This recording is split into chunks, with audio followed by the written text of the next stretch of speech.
Usapin pa rin ng 10 billion pork barrel scam na pag-alaman rin na 3 miyembro ng pamilya Napoles ang sa politika at tumakbo bilang party list representatives. Pero nabigong makapwesto ang mga ito. Para sa detalye, nagbabalik si Julius de Samburon. Nitong nagdaang halalan, maraming kandidato ang sumubok. May ilang nagwagi, kaso may ilang hindi pinalad. Sa pagtatapos ng eleksyon, umusbong ang mainit na usapin hinggil sa tamang paggamit ng pondo ng bayan o ng Priority Development Assistance Fund o PDAF. Isa sa mga nasasangkot dito ay ang negosyante si Janet Lim Napoles. Bunsod din ang pagkakasangkot ng ilang mambabatas sa pagpayag na mailabas ang pondong nabanggit. Pero alam nyo bang, sumubok din ang ilang miyembro ng pamilya Napoles sa politika? 3 beses na lumahok ang miyembro ng pamilya nito sa eleksyon at nais na makakuha ng pwesto sa House of Representatives sa pamamagitan ng party list elections.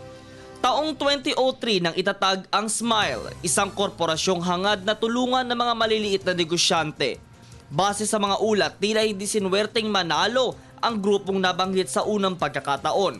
Ayon sa record ng Securities and Exchange Commission, kabilang sa mga may-ari nito ay ang asawa ni Janet na si Jaime Napoles na di umano'y itinuturong utak sa multibilyong pork barrel scam.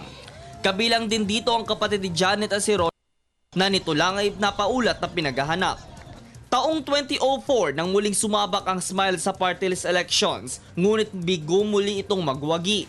Sa Hello Garcia scandal, nadawit pa ang nasabing grupo dahil sa umano'y posibleng itong isama sa gagawing pandaraya. At pinakahuli nitong 2007 elections, ang huling pagsabak. Binago nila ang pangalan nito bilang A-Smile pero bigo pa din silang makakuha ng pwesto sa Kongreso. Taong 2010 nang mawala sa listahan ng A-Smile sa party list nominees dahil sa dalawang magkasunod na talo sa halalan. Pero nito lang katatapos sa 2013 midterm elections, muling sumabak sa halalan ng isang Napoles. Sa pagkakataong ito, ang anak naman ni Janet na si Joe Christine Napoles na nakalistang 3rd nominee ng OFW family.